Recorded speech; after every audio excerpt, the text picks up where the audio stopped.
संसार का काम कर रहे हैं, सब ये परिवार का काम कर रहे हैं। अपना काम क्या है? अपनी तैयारी करिए ना। कौन बटन से रिकॉर्डिंग हो ये वाला ना? हम संसार को सजाने में लगे हुए, परिवार को संजोने में लगे हुए, परिवार को संभालने में लगे हुए, परिवार को मतलब जो है बनाने में लगे हुए, लेकिन अपना हम बिगाड़ रहे हैं। मोबाइल चार्ज खाली कटा पावर बैंक लगा दिया, चाहे चार्जर लगा चार्जर से तैयारी हम नहीं कर रहे, रिकॉर्डिंग चालू कित रहे, हम अपना नहीं बना रहे हैं। और अपना बढ़ेगा कैसे? सत्संग से ही बनेगा, कथा से ही बनेगा, कीर्तन से ही बनेगा, सत्संग से ही बनेगा, महापुरुषों के चरणों में बैठ करके बनेगा। मेरे भाई जब तक संतों के पास नहीं बैठेंगे आप, जब तक सत्संग में नहीं बैठेंगे, जब तक आप कथा में नहीं बैठेंगे, आपके जीवन में परिवर्तन आ ही नहीं सकता। हाँ ठीक है, आपको संसार में रहना है, आपको संसार ही अच्छा लगता है, आपको बेटा बेटी अच्छा लगता है, आपको मकान दुकान ही अच्छा लगता है, आपको पैसा ही अच्छा लगता है, ठीक है, उसके लिए तो आप लगे रहिए, उसके लिए लगे रहिए। लेकिन अगर आपको कल्याण चाहिए, भगवान चाहिए, अगर आप अपने जीवन में कल्याण चाहते हैं तो महाराज उसके लिए तो कथा सुना, सत्संग करना पड़ेगा, कीर्तन करना पड़ेगा।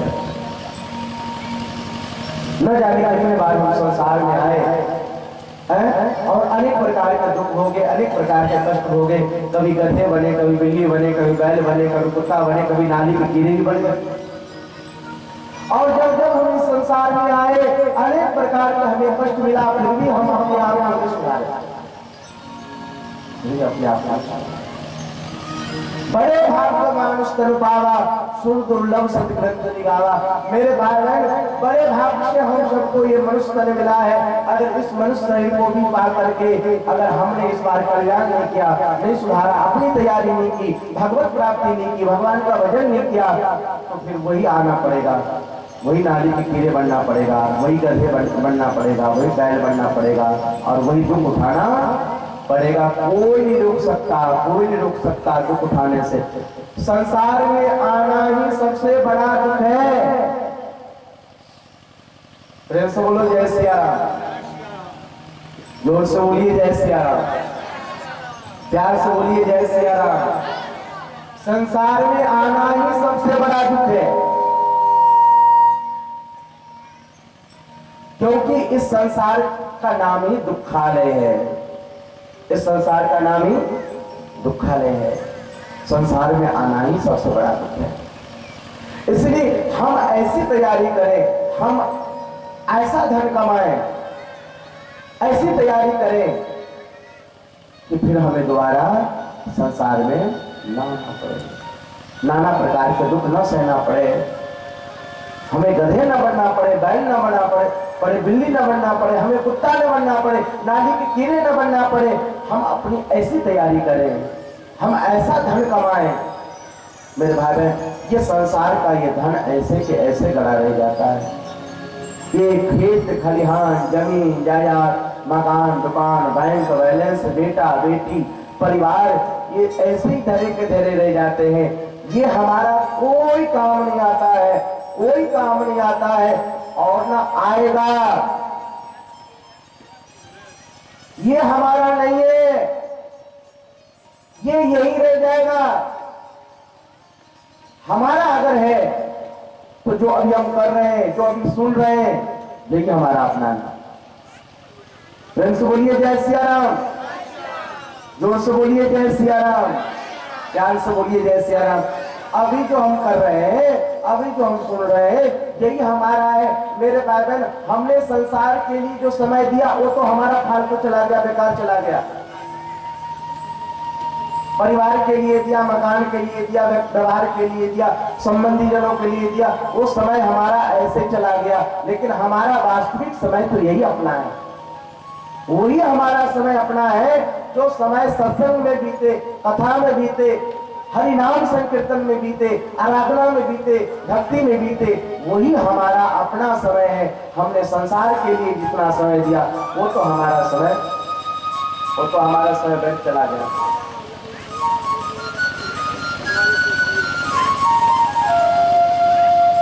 प्रेम से बोलिए भक्तवत्सल भगवान की जय। तो महाराज मीरा जी कहती है, क्या कहती है मीरा जी?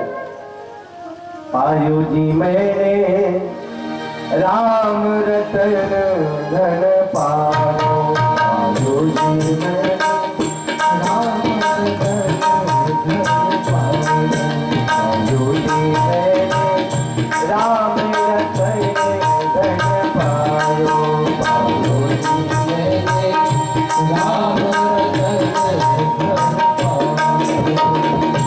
वस्तु अमोलक मेरे सतगुरु, वस्तु अमोलक मेरे सतगुरु, वस्तु अमोलक मेरे सतगुरु, वस्तु अमोलक मेरे सतगुरु, कृपा कर अपनायो पायो जी मैंने, कृपा कर अपनायो पायो जी मैंने राम रतन धन पायो, पायो जी मैंने राम रतन धन पायो।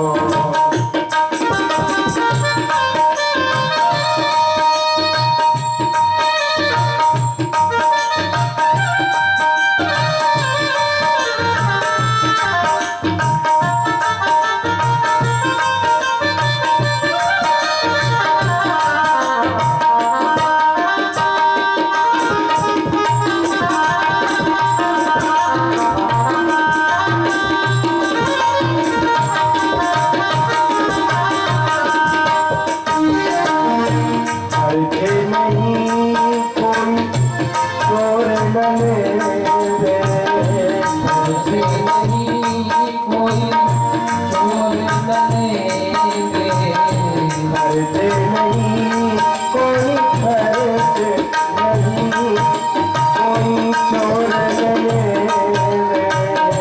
हरखे नहीं कोई चोर न लेवे, बिन बिन भगत समायो पायो जी मैंने, बिन बिन भगत समायो पायो जी मैंने राम रतन धन पायो, पायो जी मैंने राम रतन धन पायो।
पायो। वस्तु अमोलक दी मेरे सदगुरु, कृपा कर अपनायो। पायो जी मैंने राम रतन धन पायो। खर्चे नहीं कोई चोर न लेवे, दिन दिन बढ़त सवायो। पायो जी मैंने राम रतन धन पायो। और ये राम नाम रूपी धन ऐसा धन है कि इस धन को जितना भी खर्च करिए, जितना भी खर्च करिए, उतना ही ये धन बढ़ता है। यही इस धन की विशेषता है।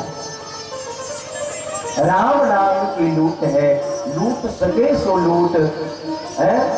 अंत समय पछताएगा जब प्राण जाएंगे। कबीरा सब जग निर्धना, धनवंता नहीं कोई, धनवंता सोई जानिए जाको राम नाम।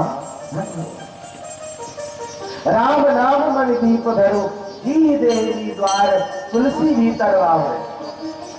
तुलसीदास जी कहते हैं जो अंदर और बाहर दोनों प्रकाश चाहते हो, अंदर में भी प्रकाश हो और बाहर में भी प्रकाश हो, तो तुलसीदास जी महाराज कहते हैं उसके लिए क्या करना चाहिए? बोले उसके लिए श्री राम नाम रूपी दीपक को कहते हैं कि जीवा पर रख लीजिए। और जिसके जीवा पर श्री राम नाम रूपी दीपक है, सीताराम नाम रूपी दीपक है, भगवत नाम रूपी दीपक है, तो उसके अंदर भी प्रकाश होगा और बाहर भी प्रकाश होगा। प्रेम से बोलिए जय सिया राम, जोर से बोलिए जय सिया राम, प्यार से बोलिए जय सिया राम। राम नाम मन दीप धरो, जी देरी द्वार तुलसी भीतर बाहरे, जो चाहे से उजियार। पुराने जमाने में महाराज दिया चलती थी, मिट्टी तेल के दिया। कभी कभी ऐसा होता था, आज से कम 20 साल 25 साल पहले लाइट नहीं थी हमारे गांव में। लाइट की तो व्यवस्था अभी हुई 4-5 साल पहले। क्यों जी? पहले तो लोग मिट्टी तेल के दिए जलाते थे। तो कभी कभी ऐसा होता था कि भाई मिट्टी तेल समाप्त हो गया तो चलो एक ही दिया जला दो। ऐसा भी होता था घर में कि एक ही दिया जलाओ, मिट्टी का तेल नहीं है, जब आएगा तो 2 दिया जलेगा, 3 दिया जलेगा। तो कभी कभी ऐसा होता था। तो माता बहने कहती थी कि दिया ऐसे जगह रखो जहां में भी प्रकाश हो है और बरामदे में भी प्रकाश हो। कहते थे कि नहीं माता बहने? तो भाई ऐसे बेटा ऐसे जगह दिया रखो। अपने बच्चों को कहती थी माता बहने या पिताजी कहते थे बेटा ऐसे जगह दिया रखो कि अंदर में प्रकाश हो, बरामदे में भी प्रकाश हो और घर में भी प्रकाश हो। है महाराज? तो ये राम नाम रूपी दीपक को अगर हम जीवा पर रख लेंगे, भगवत नाम रूपी दीपक को अगर हम जीवा पर रख लेंगे, तो हमारे भीतर भी प्रकाश होगा और बाहर भी प्रकाश होगा। है? हमारा जगत भी बन जाएगा और जगन्नाथ भी बन जाएगा। यहाँ भी सुधर जाएगा, वहां भी सुधर जाएगा, यहाँ भी आनंद भोगेंगे, वहां भी आनंद भोगेंगे। राम का नाम लेकर तो मर जाएंगे, राम का नाम, राम का नाम लेकर जो मर जाएंगे, राम का नाम लेकर वो अमर नाम दुनिया में कर जाएंगे, वो अमर नाम दुनिया में कर जाएंगे। राम का नाम लेकर मर जाएंगे, राम का नाम लेकर मर जाएंगे।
अभी मानो न मानो खुशी आपकी, अभी मानो न मानो खुशी आपकी।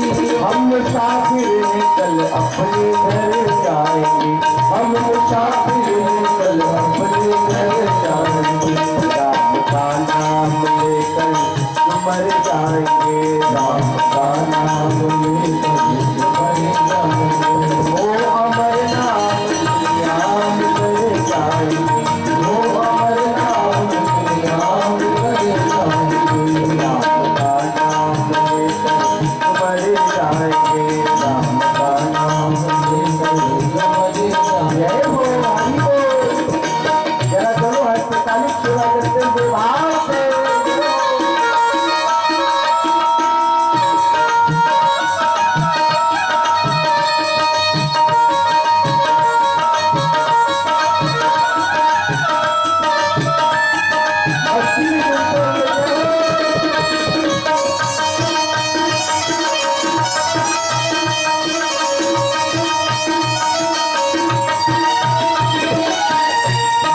पूछो कि मर कर किधर जाएंगे, फिर पूछो कि मर कर किधर जाएंगे, पूछो कि मर कर किधर जाएंगे, फिर पूछो कि मर कर किधर जाएंगे।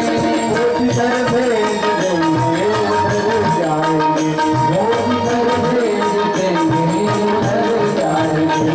राम का नाम लेकर मर जाएंगे, राम का नाम लेकर राम का नाम लेकर मर जाएंगे, राम का नाम लेकर मर जाएंगे।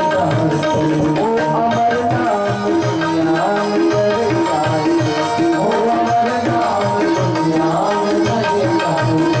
राम का नाम लेकर मर जाएंगे, राम का नाम लेकर मर जाएंगे। राजा राम राम राम सीता राम राम राम, राजा राम राम राम सीता राम राम राम, राजा राम राम राम सीता राम राम राम, राजा राम राम राम सीता राम राम राम, राजा राम राम राम सीता राम राम राम, राजा राम राम राम सीता राम राम राम, राजा राम राम राम सीता राम राम राम, राजा राम राम राम सीता राम राम राम, राजा राम राम राम सीता राम राम राम, राजा राम राम राम सीता राम राम राम, राजा राम राम राम सीता राम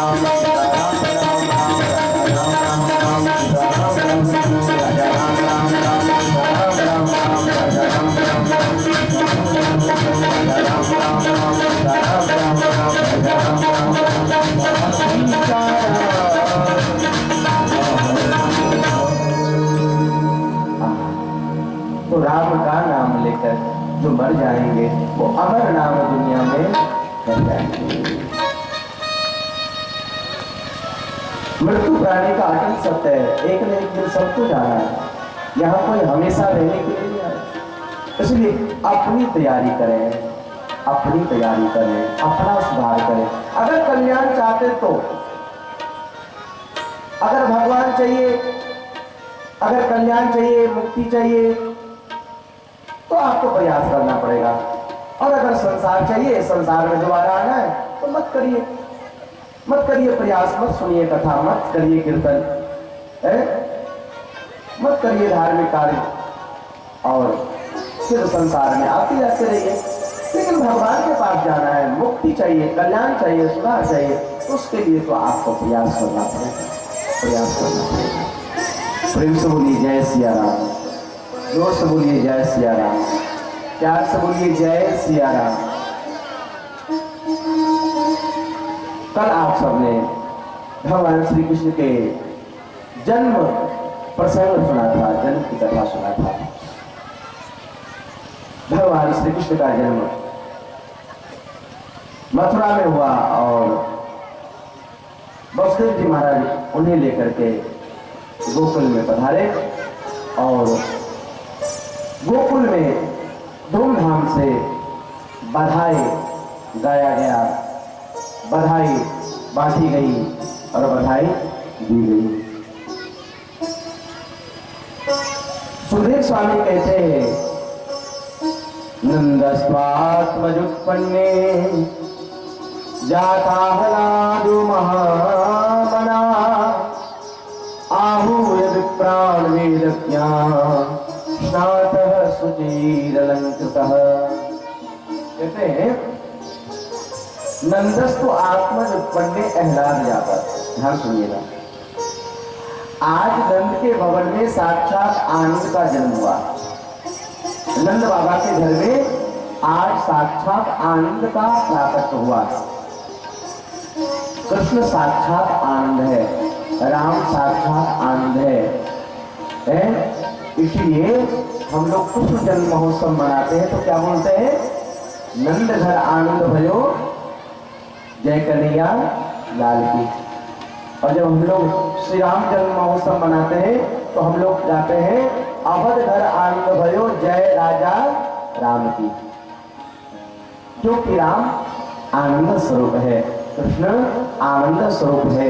इसलिए आज नंद बाबा जसोदा के यहाँ आज साक्षात आनंद का जन्म हुआ, आनंद का प्राकट्य हुआ। आज नंद बाबा ब्राह्मणों को बुला करके स्वस्ति वाचन करवाया और 2 लाख गायों का दान ब्राह्मणों को दिया। नंद बाबा के यहाँ गायों की कमी नहीं है। 9 लाख गैया है नंद बाबा के घर में। आज उस 9 लाख गैया में से 2 लाख गैया ब्राह्मणों को दान में दे दी। हाँ, पुराने जमाने में राजाओं महाराजाओं के यहाँ महाराज बहुत संख्या में गायें होती थी, गौ संपदा होती थी। और भगवान का अवतार भी गाय के लिए होता है। भगवान का अवतार भी गाय के लिए होता है, ब्राह्मण के लिए होता है, संतों के लिए भगवान का अवतार होता है, भक्तों के लिए भगवान का अवतार होता है। तो गौ संपदा, ये गाय जो आपके घर में गाय है, इसको आप पशु मत समझना, इसको आप पशु मत समझिएगा, जानवर मत समझिएगा। ये गाय पशु के रूप में देवी है। माता बहनों ध्यान सुनना, बहुत से लोग गौ माता को लात से मारते हैं। ये सबसे बड़ा अपराध करते हैं जो गौ माता के चरणों से प्रहार करते हैं, लात से मारते हैं। झाड़ू से गौ माता को मारना महापाप है। चरणों से प्रहार करना, गौ माता को प्रहार करना महापाप है। और कहते हैं कि जो कोई खूंटे से बांध करके गौ माता को डंडा से मारते हैं, पीटते हैं, वो सबसे बड़ा पाप करते हैं। प्रेम से बोलिए जय सिया राम। गाय पशु के रूप में देवी है मेरे बाबा। गौ माता के अंदर 33 कोटि देवताओं का निवास है, ऐसा हमारा शास्त्र कहते हैं, ऐसा हमारा पुराण कहते हैं, ऐसा हमारा वेद कहते हैं कि गौ माता के अंदर 33 कोटि देवताओं का निवास है।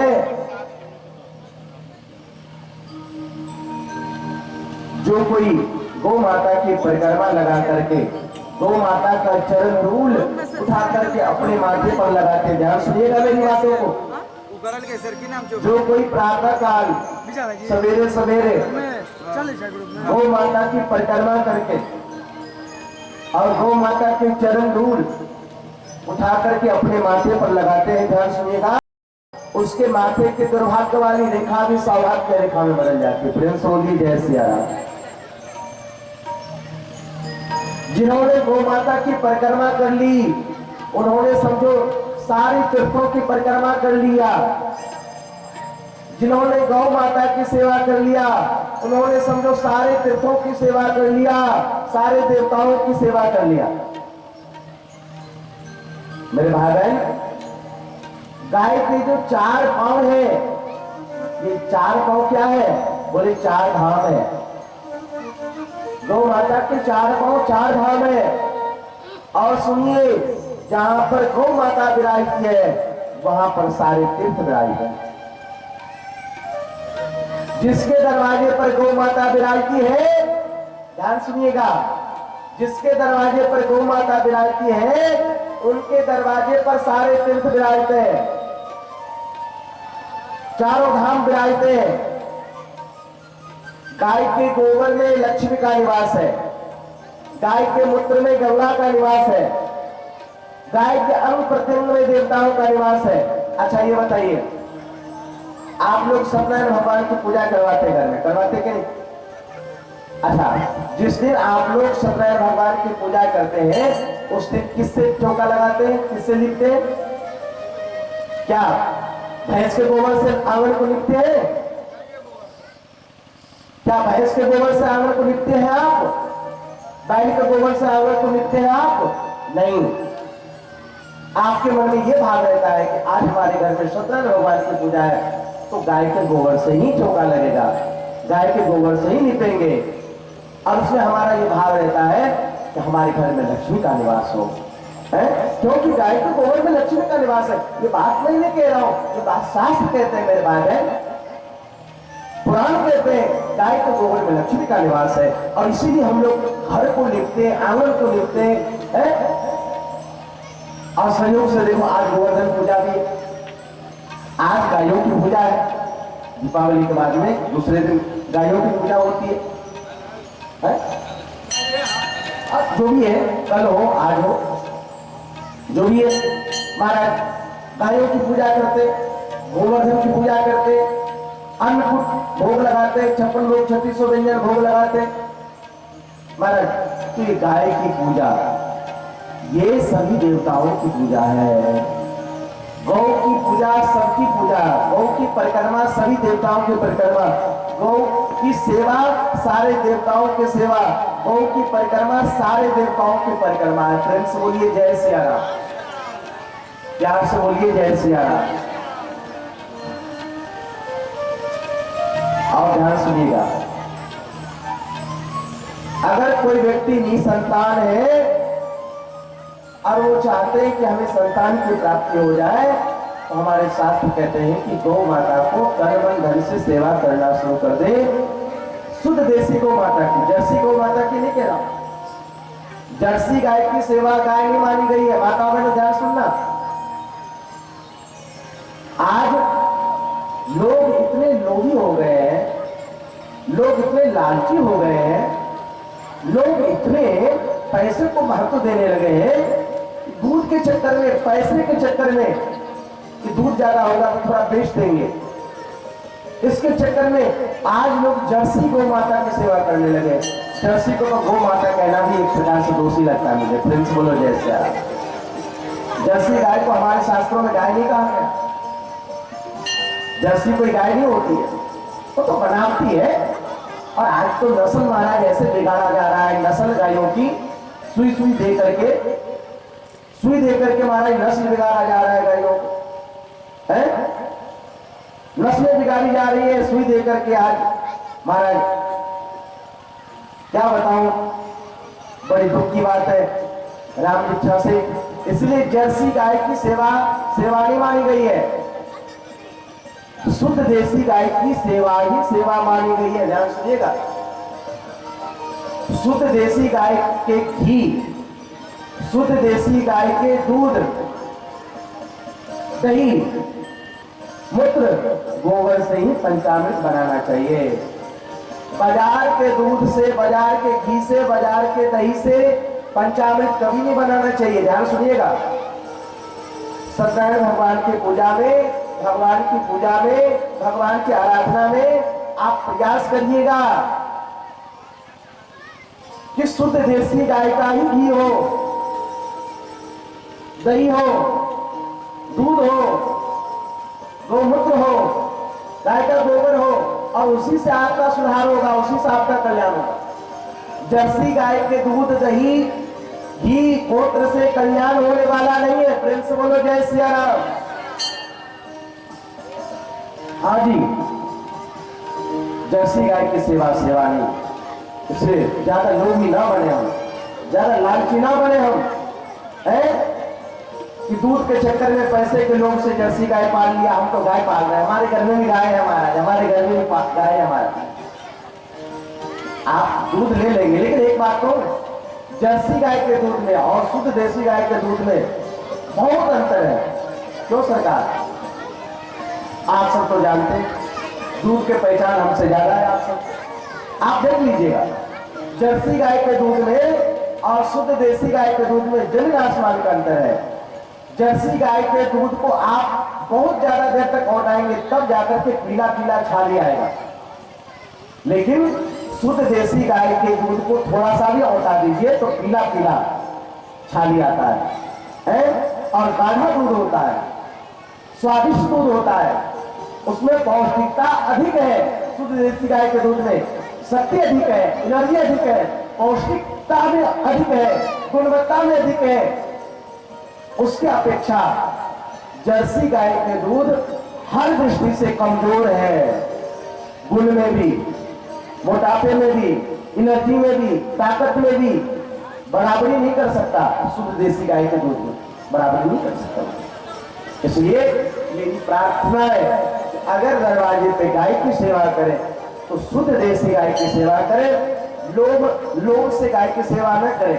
देखिए, गाय की सेवा से भी आपके जीवन में मंगल होगा, गाय की सेवा से भी आपके जीवन में शांति मिलेगी, गाय की सेवा से भी आपकी कामनाओं की पूर्ति होती है, आपकी इच्छाओं की पूर्ति होती है। इसलिए दरवाजे पर अगर गौ माता की सेवा करें तो शुद्ध देसी गौ माता की सेवा करें। प्रेम से बोलिए गौ माता की, जोर से बोलिए गौ माता की, गोपाल भगवान की।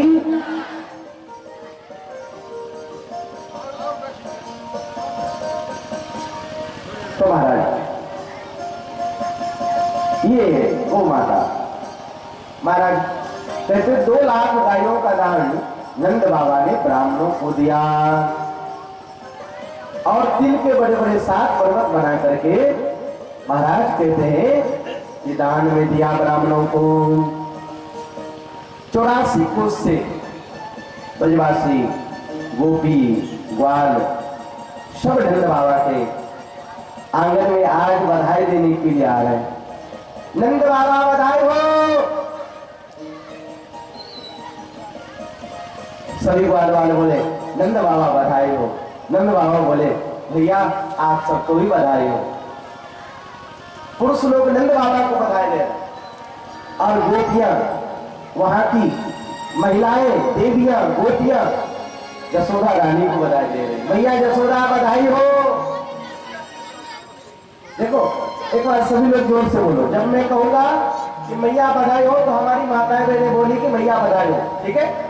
और जब हम कहेंगे कि बाबा बधाई हो तो हमारे सरकार लोग बोलेंगे बाबा बधाई हो, ठीक है। तो गोपिया कहती है मैया बधाई हो, अब हमारे सरकार लोग बोलेंगे बाबा बधाई हो। अच्छा लगता है, यही हमारे ब्रज का आनंद है।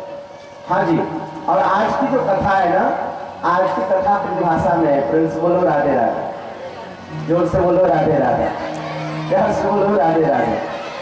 आज की कथा ब्रजभाषा में है और ब्रजभाषा में मैं पहले आपको बता दूं, ब्रजभाषा जो है बहुत ठेठ भाषा है, बहुत ठेठ भाषा। आप जब सुनेंगे ब्रजभाषा, प्योर ब्रजभाषा जब सुनेंगे तो आपको लगेगा अरे ऐसे कैसे बोल रहे हैं। कोई कोई शब्द तो इतना ठेठ है, लगता है जैसे ढीला मार रहा है या पत्थर मार रहा है। हाँ, अच्छा एक बात और, ब्रजभाषा में, ब्रज साहित्य में आप शब्द है ही नहीं। ब्रज के साहित्य में, ब्रजभाषा में आप शब्द नहीं। जैसे हिंदी भाषा में आप है, तुम है, तू है, ऐसे ब्रजभाषा में आप शब्द है नहीं।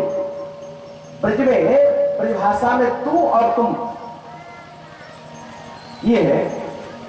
तू और तुम, अपने से बड़े हो तो तुम कह देते और अपने से छोटे हो तो तू कह देते। वहां तो बेटा भी अपने बाप से कहता है कि तुम जा रहे हो था, तुम खाएगो, तुम ये काम करो करेगो। ये भाषा वहां का है ना। हाँ, वहां तो पिताजी को भी बेटा तुम ही बोलते हैं, दादाजी को भी तुम ही बोलते हैं, और अगर अपना बेटा हो तो तू। ऐसा महाराज वहां की ये भाषा। तो हमारे कहने का मतलब यह है कि आज की जो कथाएं हैं वो भाषा में ही अच्छा लगता है। तो महाराज कहते हैं कि ब्रजगोपियां नंद रानी यशोदा को बधाई दे रही है। नंद रानी यशोदा बधाई हो, आपके लाला हजारों वर्ष तक जिए, आपके लाला हजारों वर्ष तक हम सबन की रक्षा करें। अब देखो सारे ग्वाल बाल, सारे ब्रजवासी नाच रहे थे, गा रहे थे, बधाई दे रहे थे। इतने में नंद बाबा को याद आया, अरे राम राम राम राम राम राम, हम प्रत्येक वर्ष कंस को कर दिया करते थे, टैक्स दिया करते थे, वो कर देने के तो तारीख ही भूल गए, टैक्स देने के तो तारीख ही भूल गए। अगर समय पर कंस को कर नहीं मिलेगा, टैक्स नहीं मिलेगा, तो न जाने कौन सा उपद्रव खड़ा कर देगा। तो कहते हैं कि नंद बाबा ग्वाल वालों के ऊपर लाला का भार सौंप करके, जिम्मेदारी सौंप करके, और बोले ग्वाल वालों हमारे कन्या की देखरेख करियो, हमारे कन्या की देखरेख करना, मैं कंस को कर दे करके आ रहा हूं। कर समझते आप लोग? शायद नहीं समझ पा रहे होंगे। इनकम टैक्स समझ गए? जैसे आज भी बड़े बड़े व्यापारी, बिजनेसमैन, उद्योगपति सरकार को इनकम टैक्स देते हैं, हर महीने इनकम टैक्स उनको जमा करना पड़ता है, तभी उनका व्यापार बढ़ता है और व्यापार विस्तार होता है। इनकम टैक्स नहीं देंगे सरकार को तो व्यापार उसका बंद हो जाएगा। तो महाराज पहले भी छोटे छोटे राजा बड़े बड़े राजाओं को इनकम टैक्स दिया करते थे, जिसको कर बोलते हैं।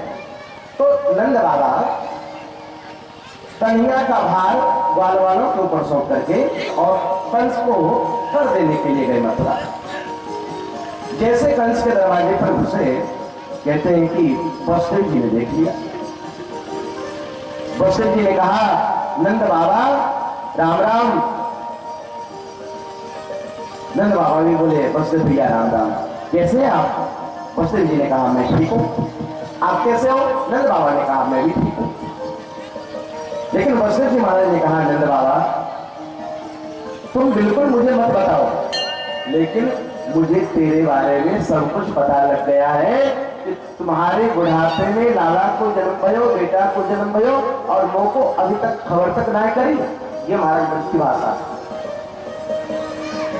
तो कैसे मेरा मित्र है कि तेरे यहाँ छोरा को जन्म भयो? ब्रज में जैसे अपने बिहार प्रांत में, मिथिलांचल में भी लड़कों को छोरा बोल देते हैं, लड़का है छोरा, और छोटी सी बिटिया हो उसको छोरी है छोरी। तो ऐसे ब्रज में भी लगभग में यही सब है। नंद बाबा, ये वसुदेव जी बोले, नंद बाबा तू कैसे मेरे मित्र है? तेरे यहाँ छोरा को जन्म भयो और मोह को खबर तक नहीं करी, छोरा यानी बेटा को जन्म भयो और मोह को खबर तक नहीं करी। नंद बाबा बोले, वसुदेव जी बुरा मत मानना, आप सबन की कृपा से जो मेरे घर में लाला भयो, आप सबन की कृपा से मेरे घर में लाला भयो। तो वसुदेव जी महाराज बोले कि देखो नंद बाबा, मैं ज्योतिष विद्या को परम जानकार हूं, और मेरी ज्योतिष विद्या बता रही है कि बहुत जल्दी तेरे गोकुल में उत्पात होने वालों है, खुरापात होने वालों है, इसलिए मथुरा में ज्यादा देर तक मत डोलियो, जाकर के अपनों गोकुल संभाल। आज की कथा यही महाराज परिभाषा में, ध्यान सुनिए, फिर बाद में मत पूछिएगा कि महाराज आप तो कथा सुना दिए, पढ़ले तो कुछ नहीं पढ़े। तो महाराज नंद बाबा ने, वसुदेव जी ने कहा कि बहुत जल्दी तेरे गोकुल में कोई उत्पात होने वालों है, इसलिए जाकर के अपनों गोकुल संभालो। और कहते हैं महाराज कि जैसे प्रेम से बोलिए श्री भक्तवत्सल भगवान की, श्री सदगुरुदेव भगवान की। श्री महाराज श्री का आगमन हुआ है और महाराज श्री की चरणों में कोटि कोटि नमन करते हैं, हृदय से अभिनंदन करते हैं, हृदय से वंदन करते हैं। आइए वशिष्ठ जी ने कहा नंद बाबा जल्दी से अपने गोकुल संभाल। और महाराज जैसे उत्पात हुए की बात कही, नंद बाबा तो घबरा गए। नंद बाबा तो घबरा गए और माला फेरते फेरते महाराज गोकुल के तरफ भागे। हे नारायण मेरे लाला की रक्षा करियो, हे नारायण मेरे छोरा की रक्षा करियो, हे नारायण मेरे पुत्र की रक्षा करियो। और पूरे रास्ते भर नंद बाबा भगवान का नाम जपते गोकुल के तरफ आए। ध्यान सुनिएगा। और कहते हैं कि नंद बाबा गोकुल आ भी नहीं पाए, रास्ते में थे, उससे पहले पूतना मौसी आ गई। प्रेम से बोलो जय सिया राम, प्यार से बोलो जय सिया राम। फिर महाराज कहते हैं कि नंद बाबा गोकुल आ भी नहीं पाए, उससे पहले पूतना मौसी आ गई। गोपियां मैया यशोदा को बधाई देने के लिए जा रही थी, झुंड की झुंड गोपियां, उसी झुंड में ये पूतना भी सम्मिलित हो गई। और जब ब्रज गोपियां जाकर के यशोदा को बधाई दे रही थी, अरे मैया यशोदा बधाई हो, अरे मैया बधाई हो, तो ये भी वहां जाकर के नाटक करने लगी कि पूतना है तो राक्षसी। और कहते हैं कि महाराज 85 वर्ष की बुढ़िया है पूतना।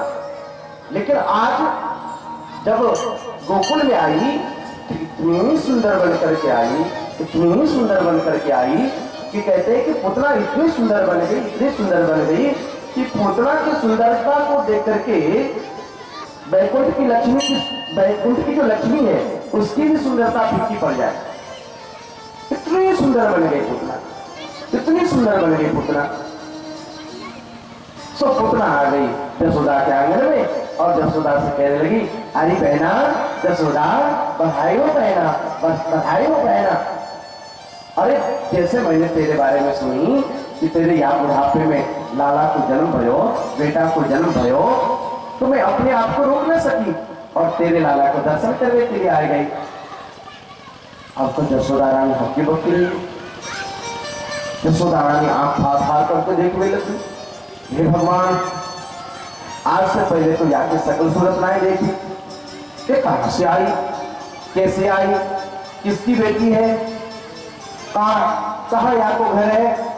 बोलिए भक्तवत्सल भगवान की, श्री राजा रामचंद्र भगवान की, श्री हनुमान जी महाराज।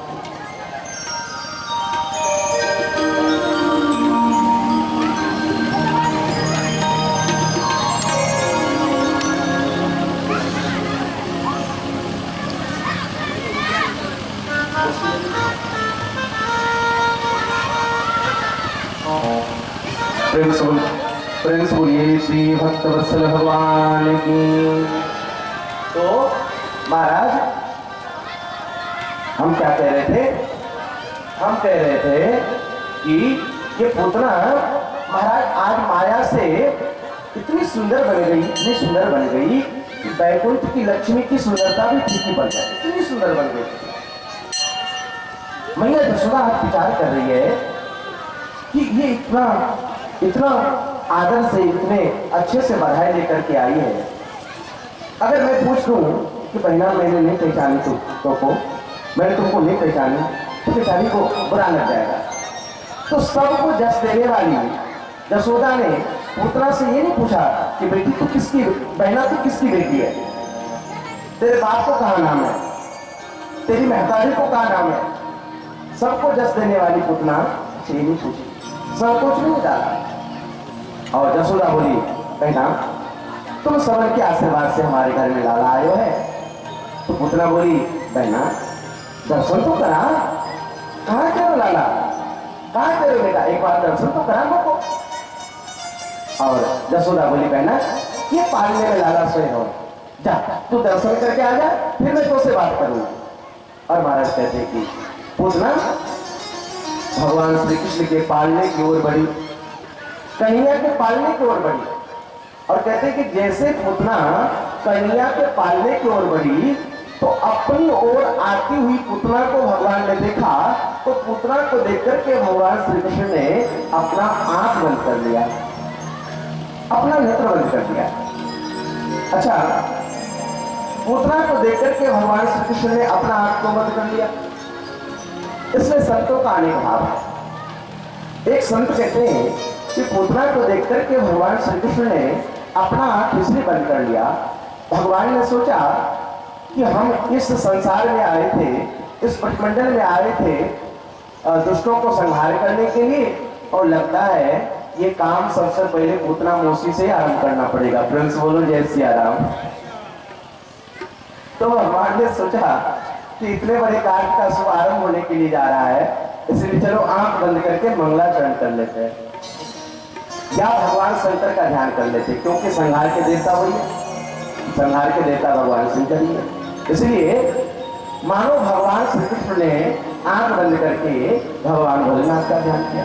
अथवा एक संत कहते हैं कि पूतना को देख करके भगवान श्री कृष्ण ने अपनी आंखें इसीलिए बंद कर लिया। भगवान ने सोचा कि मैं इस ब्रजमंडल में आया था माखन मिश्री खाने के लिए, माखन मिश्री का तो स्वाद भी नहीं चख पाए, उससे पहले आ गई पूतना मौसी जहर पिवाने के लिए। प्रेम से बोलो जय सिया राम।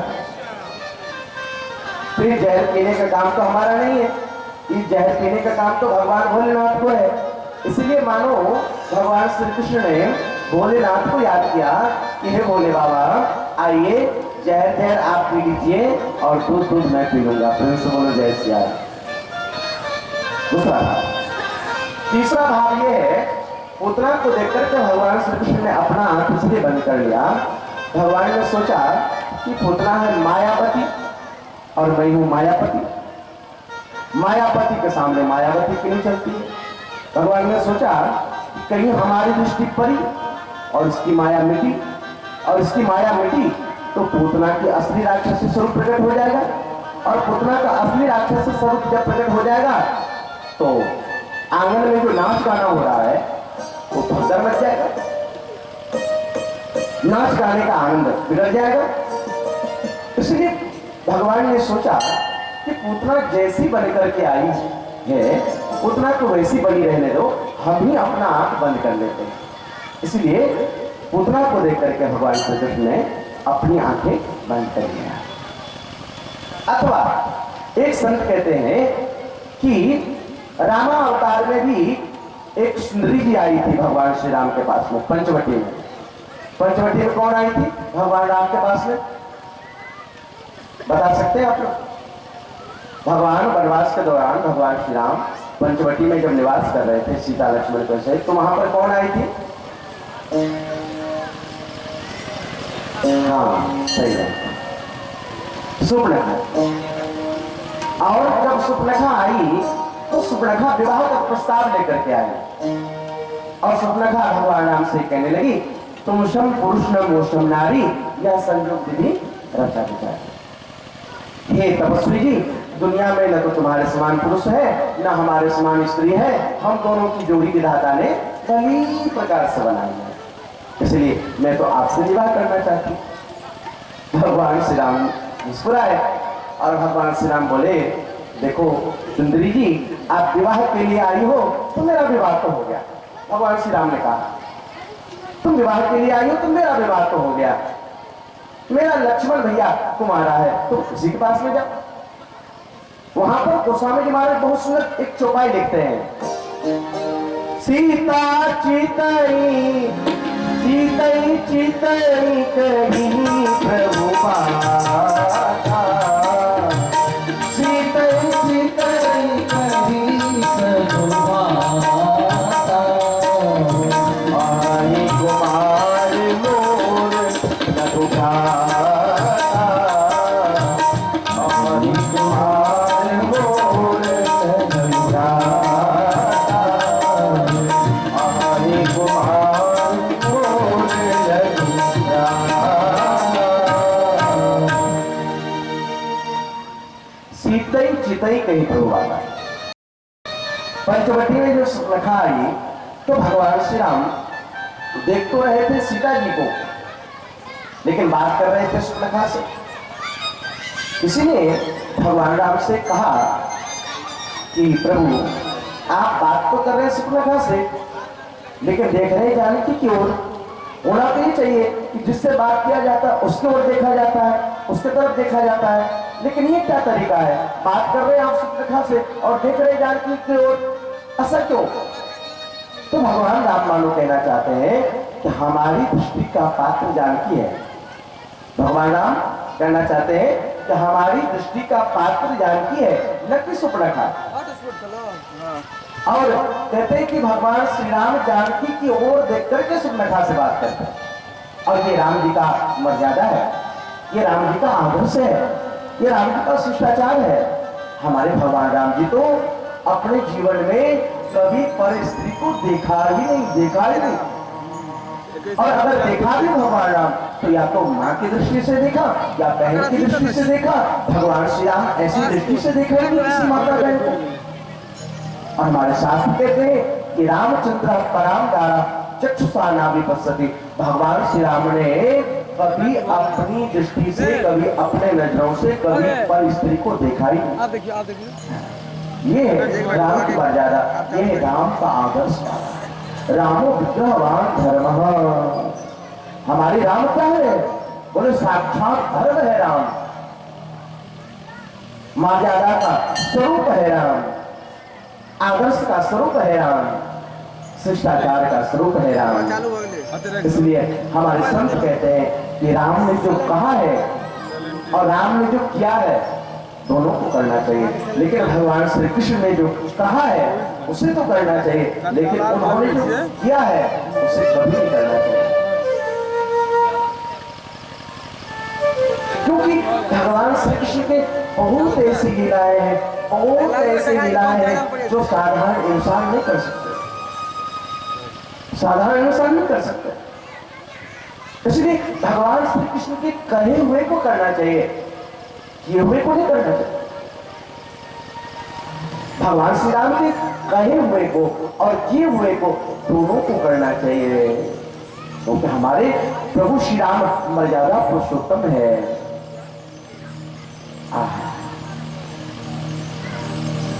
राम का चरित्र, राम का आदर्श, राम की मर्यादा, राम का व्यवहार, राम का स्वभाव हमारे समाज का रामायण दर्पण है, रामायण दर्पण है, आईना है आईना। रामायण एक मिरर, रामायण एक दर्पण है। जैसे दर्पण में आप अपने चेहरे को देखते हैं तो आप दर्पण बता देता, आईना बता देता कि आप काले हो, गोरे हो, पीले हो, भूरे हो, कैसे हो, आप बता देता है। आपके मुखमंडल पर क्या है, स्याही लगाया, काला लगाया, हल्दी लगाया, क्या लगाया, जो भी लगा है, आईना आपको बता देगा कि आप ऐसे लग रहे हो। उसी प्रकार से मेरे भाई, जब हम रामायण को देखेंगे, जब हम रामायण को पढ़ेंगे, जब हम रामायण को सुनेंगे, तब हमें पता चलेगा तो हमारा चरित्र राम जैसा है या हमारा चरित्र रावण जैसा है, हमारा चरित्र लक्ष्मण जैसा है या हमारा चरित्र मेघनाथ जैसा है, हमारा चरित्र कालनेमी जैसा है या हमारा चरित्र हनुमान जैसा है, हमारा चरित्र भरत जैसा है या हमारा चरित्र दुर्योधन जैसा है, हमारा चरित्र कैसा है, हम कैसे हैं, ये रामायण से पता चलता है, ये रामायण से पता चलता है।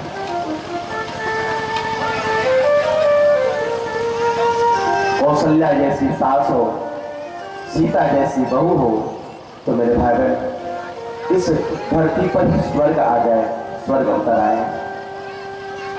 राम जैसे पुत्र हो और दशरथ जैसे पिता हो तो हमारा ये धरती स्वर्ग बन जाता है। आज सास बहू में मर्यादा नहीं रह गई है, आज बाप बेटा में मर्यादा नहीं रह गया है, आज आदर्श खत्म हो गया है, आज संस्कार का अभाव हो गया है, आज शिष्टाचार का अभाव हो गया है, आज व्यवहार का अभाव हो गया है, भावनाएं खत्म जैसी हो गई है, भावनाओं का कोई मतलब नहीं, आज शिष्टाचार से कोई लेना देना नहीं, आदर्श से कोई लेना देना नहीं। वही पशु जैसे खाना, पशु जैसे रहना, पशु जैसे सोना, पशु जैसे खाना, पशु जैसे सोना पशु जैसे रहना, पशु जैसा व्यवहार। हर छोटी छोटी बातों पर हम लड़ पड़ते हैं, हर छोटी छोटी बातों पर हम उलझ जाते हैं। बेटा बाप से, बहू सास से, भाई भाई से, पड़ोसी पड़ोसी से, शब्द का कोई महत्व नहीं, शिष्टाचार का कोई ध्यान नहीं, आदर्श का कोई ध्यान नहीं। बड़े बुजुर्गों का सम्मान खत्म हो गया है, माता पिता का सम्मान खत्म हो गया है, गुरुजनों का सम्मान खत्म हो गया है। और जब माता पिता का सम्मान नहीं होगा, जब गुरुजनों का सम्मान नहीं होगा, जब महात्माओं का सम्मान नहीं होगा, जब बड़े बुजुर्गों का सम्मान नहीं होगा, समाज में तो क्या रह जाएगा। और हमारी ये जो नई जनरेशन है, ये जो हमारी नई जनरेशन है, छोटे छोटे, अब ये नई जनरेशन किस दिशा में जा रहा है ये तो समझ में नहीं आ रहा है। आपके पिता को, पिता सोच रहे हाँ हमारे बेटे इंग्लिश मीडियम में कर रहा है, कॉन्वेंट स्कूल में बहुत उन्नति करेगा। आज जितने भी बिगाड़ने का षड्यंत्र किया जा रहा है, सारे षड्यंत्रों का कारण कॉन्वेंट स्कूल को जाता है। हमारे बच्चे संस्कारहीन होते जा रहे हैं, हमारे बच्चे हमारे शास्त्रों, हमारे पुराणों, हमारे शिष्टाचारों, हमारे आदर्शों के विपरीत जा रहे हैं। हमारा बच्चा जब इंग्लिश बोलने लग जाता है तो पिता बहुत खुश हो जाते हैं कि हमारा बेटा इंग्लिश बोलता है, हिंदी जानते ही नहीं, अपने आप को गर्वित और बड़े बड़े मतलब वो समझते हैं कि हमारे बेटा बहुत पढ़ लिख गया। नहीं, इंग्लिश जान लेना बहुत बड़ी बात नहीं है मेरे भाई बहन। जानना है तो संस्कारों को जानो, आदर्श को जानो, शिष्टाचार को जानो, व्यवहार को जानो, अध्यात्म को जानो मेरे भाई बहन। इंग्लिश जान लेने से क्या होता है? पहले हमारे ग्रंथों में, हमारे शास्त्रों में, हमारे पुराणों में, हमारे हिंदी के साहित्य में महाराज रामायण की कहानियां सुना, ये रामायण के चौपाई पढ़ाए जाते थे, महाभारत की कहानियां सुनाई जाती थी, पढ़ाई जाती थी। हमने 5वीं की हिंदी की पुस्तकों में एक कविता पढ़ा था, वर्षा विगत शरद ऋतु आई, लक्ष्मण देखो परम सुहाई, फूले कांत सकल मही छाई, उदित अगस्त पंख जल सोसा, जीव लो भई सोसे संतोषा, रस रस सुख सरसत पानी, ममता त्याग करें जिमी जानी। इस प्रकार से कविताओं को मैंने 5वीं की किताब में, 5वीं की क्लास किताबों में मैंने पढ़ा। और जब मैं रामायण पढ़ने के लिए गया अयोध्या तो मैंने वही चौपाए मैंने रामायण में पढ़ा। सोचिए आप, वीर अभिमन्यु की कथा हमारे 5वीं कक्षा के हिंदी पुस्तकों में पढ़ाया जाता था। वीर अभिमन्यु कौन थे, कैसे थे, क्यों मारे गए, ये कहानियां ये कहानियां हमारे हिंदी के पुस्तकों में पढ़ाया जाता था। आज से महाराज 20 साल पहले, 25 साल पहले। लेकिन अब वो पढ़ाई धीरे धीरे बंद हो गई है। आज पढ़ाई की नीति बदल गई है, पढ़ाई का वो सारा कुछ बदल गया। आज हमारे बच्चों को शास्त्रीय पद्धति नहीं पढ़ाई जाती है। रामायण की कोई भी कहानियां, रामायण की कोई भी चौपाई या महाभारत की कोई भी कहानी नहीं पढ़ाया जाता है हिंदी पुस्तकों में हमारे बच्चों को।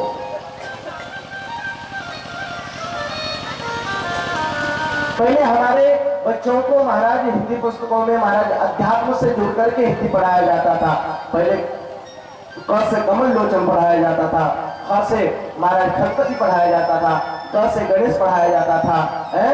लेकिन आज महाराज उल्टा ही हो गया।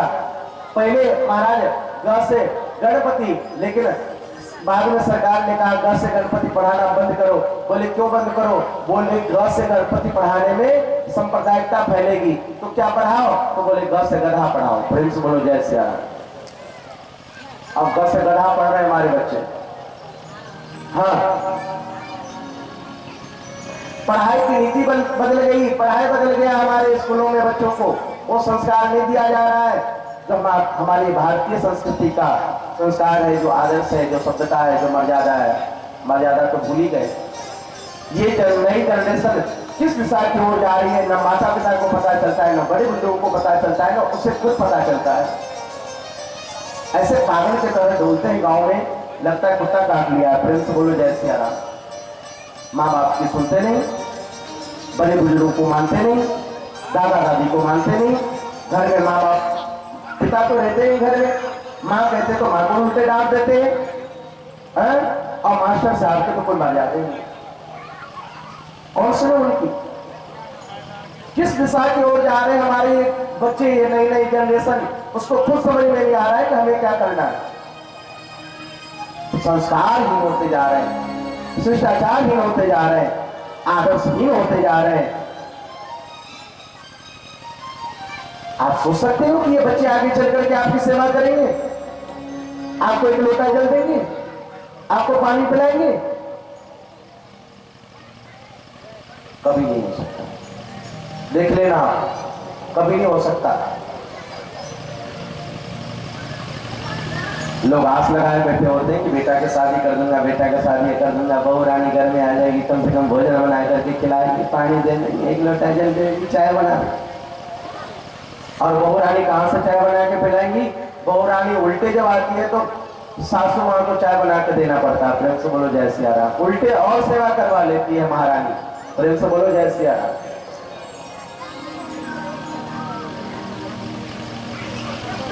एक बूढ़ी माँ थी, विधवा माँ, ध्यान सुनना। विधवा माँ थी, बूढ़ी थी, एक ही बेटे थे, एक ही बेटे थे, गरीब थी बेचारी।